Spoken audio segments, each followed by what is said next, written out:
Dans une ville italienne, un homme en uniforme blanc téléphone en marchant. Il est intrigant, difficile de savoir pourquoi. Peut-être est-ce la façon dont ses épaules tiennent sa tête. Il a de l'allure, mais pas seulement à cause de l'uniforme. Son corps dégage une forte énergie, mais celle-ci retourne en lui au lieu de rayonner.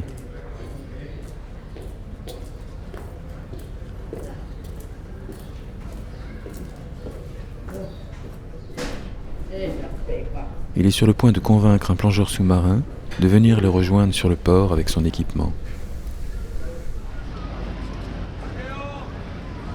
À l'embarcadère, le trafic est à son comble.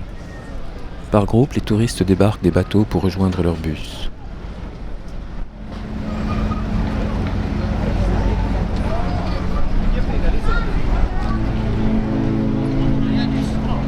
Au milieu de cette agitation, un paquebot, haut comme un immeuble de 10 étages, s'apprête à appareiller. Il est encore à quai. Un remorqueur attend pour s'amarrer à sa poupe. Les regards sont braqués sur la manœuvre. Pourtant, quelque chose s'est enrayé. Une énigme de la taille du bâtiment plane sur ce spectacle que chaque détail inexpliqué rend plus grandiose encore.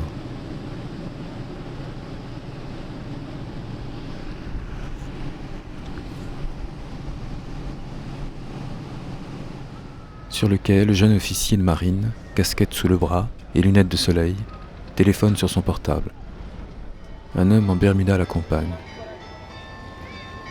Un troisième en tenue de plongée glisse une caméra vidéo dans son caisson étanche. Tout va très vite au point que, en une demi-seconde, le plongeur a disparu.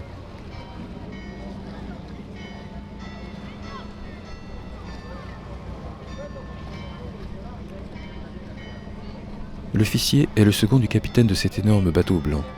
C'est au capitaine qu'il parle. Apparemment, à l'autre bout de la ligne, il n'y a pas de pression, mais plutôt une tractation. Il faut, semble-t-il, négocier quelque chose qui a son importance.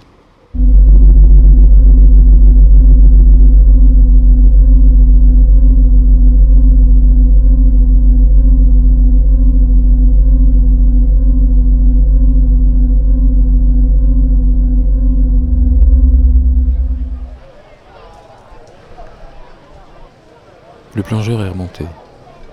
On regarde l'écran de contrôle de la caméra et tout le monde semble satisfait. Mais l'officier, lui, est tendu. Il parle encore au téléphone.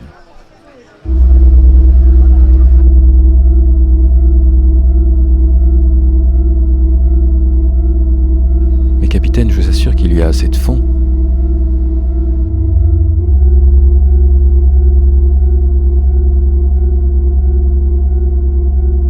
À Ibiza, c'était la même chose. Vous ne vouliez pas me croire.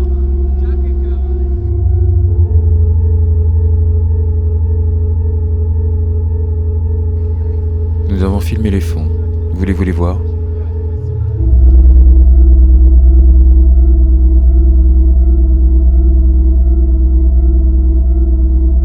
Il ne veut pas le croire, lança l'officier, fatigué en se tournant vers l'homme au Bermuda. Ces crises deviennent de plus en plus fréquentes. Au moment du départ, quand tous les ordres sont donnés, il faut tout arrêter. Il est persuadé qu'il n'y a plus assez d'eau. J'ai tout essayé. Les sondes, les radars. La dernière fois, ça a marché avec la caméra. On lui a branché les images en temps réel. Mais même ça...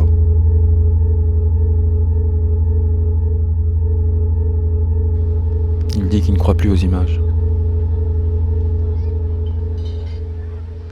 Allô ? Oui, capitaine.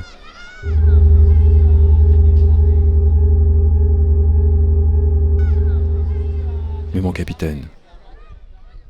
Enfin, ça se saurait.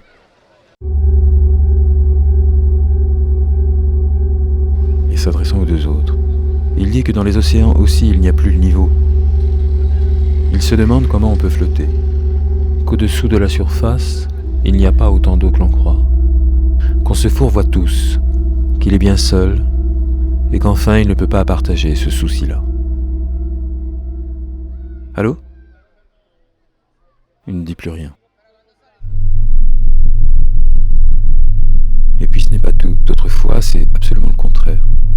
Tout est trop profond. Il dit qu'il ne voit plus le fond, et même que la mer est sans fond.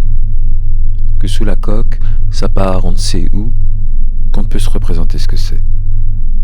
souviens, la dernière fois, c'était au large de Capri. Il était livide. Et nous avons eu un mal fou à le ramener jusqu'à sa cabine, tellement son corps était devenu raide. Ça m'avait foutu la trouille. En tant que second, j'avais dû prendre le commandement, et j'en ai parlé avec les hauts responsables de la capitainerie. C'est étrange. Il n'y avait pas eu de franche réaction, comme si c'était normal. Je n'en revenais pas. Là-bas, ils disent que c'est leur meilleur marin, et que ses excentricités ne mettent pas en péril les passagers. Bien au contraire, ils se sentent en sécurité avec le capitaine.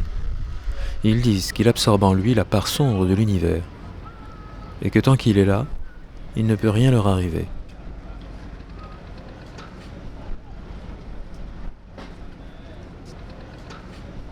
Sur ordre de la compagnie, le second prit, cette fois encore, le commandement du navire, et la manœuvre put avoir lieu.